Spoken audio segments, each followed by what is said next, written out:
વાગરા દહેજ says 1ની Shiva farm કંપનીમાં blast, 2 કામદારના મોત, સુરક્ષાના દાવા પોકળ।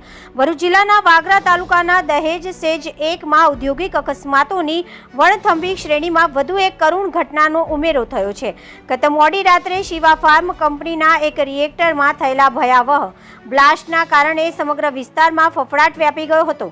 આ હૃદયદ્રાવક દુર્ઘટનામાં નિર્દોષ એવા 2 કામદારોએ જીવ ગુમાવ્યા હોવાથી પ્રાથમિક માહિતી સાંપડી રહી છે, જ્યારે અન્ય એક કામદાર ગંભીર રીતે ઈજાગ્રસ્ત થતા તેને તાત્કાલિક વડોદરાની હોસ્પિટલમાં ખસેડવામાં આવ્યો હોવાની વિગતો પણ મળી રહી છે।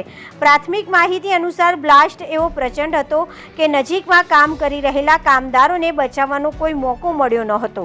ઘટનાની જાણ થતાં જ સેફટી એન્ડ હેલ્થ વિભાગ, સ્થાનિક પોલીસ અને વાગરા મામલતદારની ટીમ સ્થળ પર દોડી ગઈ હતી અને તપાસનો ધમધમાટ શરૂ કર્યો હતો। જોકે આ પ્રકારની ઘટનાઓ પછી થતી તપાસ અને કાર્યવાહી માત્ર દેખાવ પૂરતી જ હોય છે તેવો રોષ કામદારો સંગઠનો અને સ્થાનિકોમાં જોવા મળી રહ્યો છે। ઔદ્યોગિક વસાહતમાં છાસવારે બનતી ઘટનાઓ એક ગંભીર સવાલ ઊભો કરે છે કે શું ખરેખર કંપનીઓ કામદારોની સુરક્ષા પ્રત્યે ગંભીર છે?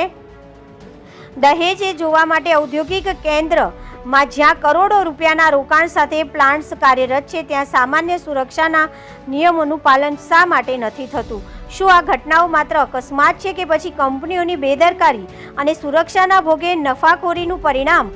નિર્દોષ કામદારોના મોત છતાં જવાબદારો સામે કડક કાર્યવાહીના અભાવે આવી ઘટનાઓનું પુનરાવર્તન થતું રહે છે। શિવા ફાર્મા કંપનીમાં થયેલા એક બ્લાસ્ટ માત્ર એક દુર્ઘટના નથી, પરંતુ ઔદ્યોગિક સુરક્ષા પ્રત્યે ઉપેક્ષા અને નિયમનકારી સંસ્થાઓની નબળાઈઓના પુરાવા છે।